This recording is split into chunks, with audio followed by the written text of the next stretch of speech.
ఇది కథ కాదు, వాస్తవం.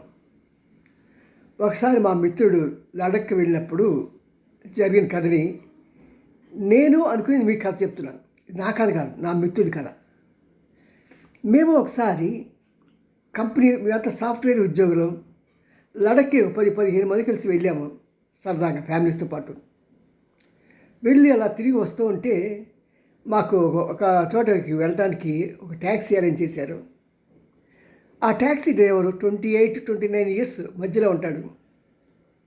సరే ఏదో ఒకటి మాట్లాడాలి కదా అని చెప్పి నేను మాట్లాడుతూ, ఏంటి నీకు పెళ్ళయిందా అంటే లేదు అన్నాడు. మీకు ఇంకా ఎవరున్నారంటే మా ఫాదరు మదర్ ఉన్నారు, దే ఆర్ వెరీ ఓల్డ్, వాళ్ళు ఏం చేయలేరు కాబట్టి నేనే నా కుటుంబాన్ని పోషించాలి అన్నాడు.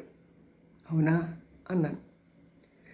మరి ఇంకో 10-15 రోజుల్లో ఇక్కడ సీజన్ ఎండ్ అయిపోతున్నాయి కదా, మరి నీకు ఎలాగా అంటే మేము ఇక్కడ లడఖ్ నుంచి సియాచిన్ వెళ్తామండి అని. లడఖ్కే చాలా భయంకరమైన ప్రదేశం. సియాచిన్ అంటే అసలుకి మంచు గడ్డలు అనమాట. ఆ టైంలో -20, -50 అలా ఉంటాయి. ఎందుకు అలా వెళ్తున్నావు? మాకు ఇక్కడ 3 నెలల పాటు ఏమి ఉండదండి. మేము అక్కడికి వెళ్తే నెలకి 15,000 రూపాయలు చెప్పరా ఆర్మీ వాళ్ళు మాకు ఇస్తారు. మేము ఇక్కడి నుంచి 250 కిలోమీటర్ల దూరం నడుచుకుంటూ వెళ్తాం కొంతమంది స్నేహితులను కలిసి. వెళ్ళి అక్కడ మా యొక్క శరీర దారిద్ర్యాన్ని అన్నీ చూసి మమ్మల్ని సెలెక్ట్ చేస్తారు.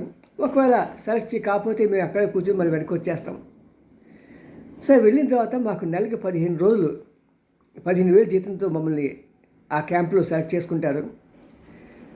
నేను అడిగాను, మరి ఏం చేస్తారు అక్కడ అంటే, అక్కడ సైనికులకు కావాల్సిన ఆహారాన్ని హెలికాప్టర్లు తీసుకొచ్చి వేస్తాయండి ఒక చోట.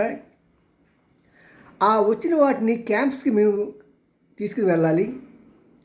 ఎందుకంటే అక్కడ ఏ వాహనాలు వెళ్ళలేవు, ఆఖరికి గాడిదలు కూడా వెళ్ళలేవు అని చెప్పాడు. మరి మీరు ఎలా వెళ్తారా అంటే, మా అవసరం సార్ అది. మాలో కొంతమంది కాలు జారిపోయి పడిపోతూ ఉంటాం, చచ్చిపోతూ ఉంటారు అంతే. మరి ఏ టైంలో చేస్తారంటే శత్రువు కంటక పడకూడదని చెప్పి తెల్లవారుజామున 2 గంటల నుంచి 4 గంటల మధ్యలో వాళ్ళు ఆ నడక ప్రారంభిస్తారట. కనీసం బ్యాటరీ లైట్ కూడా ఉండదట. అలాంటి స్థితిలో వాళ్ళు నడుచుకుంటూ వెళ్ళాలి. ఒకవేళ ఈ అలికిడికి ఎవరైనా అటుపక్క ఉన్న బోర్డర్ వాడు ఒక బుల్లెట్ కొట్టాడనుకోండి, అది తగిలిందనుకోండి, ఇంకా అంతే, ఆ శరీరం కింద లోయలో పడిపోతుంది. అలాగా 3 నెలల పాటు కష్టపడి సంపాదించిన డబ్బుల్ని తీసుకొచ్చి మేము ఇక్కడ 3 నెలలు 4 నెలలు మాకు సంపాదన లేని సమయంలో తిని జీవిస్తూ ఉంటామండి. అబ్బా, ఎంత కఠినమైన జీవితం అండి, దుర్భరమైన జీవితం కదా. కానీ వాళ్ళ పట్టుదల బతకాలని అక్కడ తాగలేదు, వాళ్ళ పేరెంట్స్లో బతికించాలి. ఈ రోజుల్లో బాగా చదువులు చెప్పించిన తర్వాత పిల్లలు ఎగిరిపోయి పిల్లల్ని పట్టించుకునే స్టేజ్లో, తల్లిదండ్రులను పట్టించుకునే స్టేజ్లో లేరు కదా. నిజంగా వీరికి కాళ్ళకు మొక్కాలనిపించింది, కానీ నా గర్వం నన్ను అలా చేయనివ్వాల. కానీ హృదయం బరువెక్కింది. వెళ్ళేటప్పుడు దిగేటప్పుడు అతనికి అయిన డబ్బులు కాకుండా ఒక 2,000 రూపాయలు పెడదామని చూశాను, కానీ అతను ఒప్పుకోలే. సార్, నాకు ఎంత కావాలో, మీరు ఎంత ఇవ్వాలో అంతే ఇవ్వండి, ఇలా నేను తీసుకొస్తా అని చెప్పి ఆ 2,000 రూపాయలు నాకు తిరిగి ఇచ్చేసేవారికి కళ్ళ బటబట నీళ్ళు వచ్చి నా దగ్గర ఉన్న యాపిల్స్లో ఒక 2 యాపిల్స్ అతనికి ఇచ్చాను. ఇది మాత్రం నువ్వు వద్దనుకో.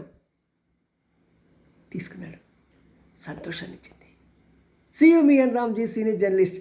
ఇది బరువైన కథ విన్న తర్వాత మీతో పంచుకోలేక నేను ఉండిపోయాను. See you, bye.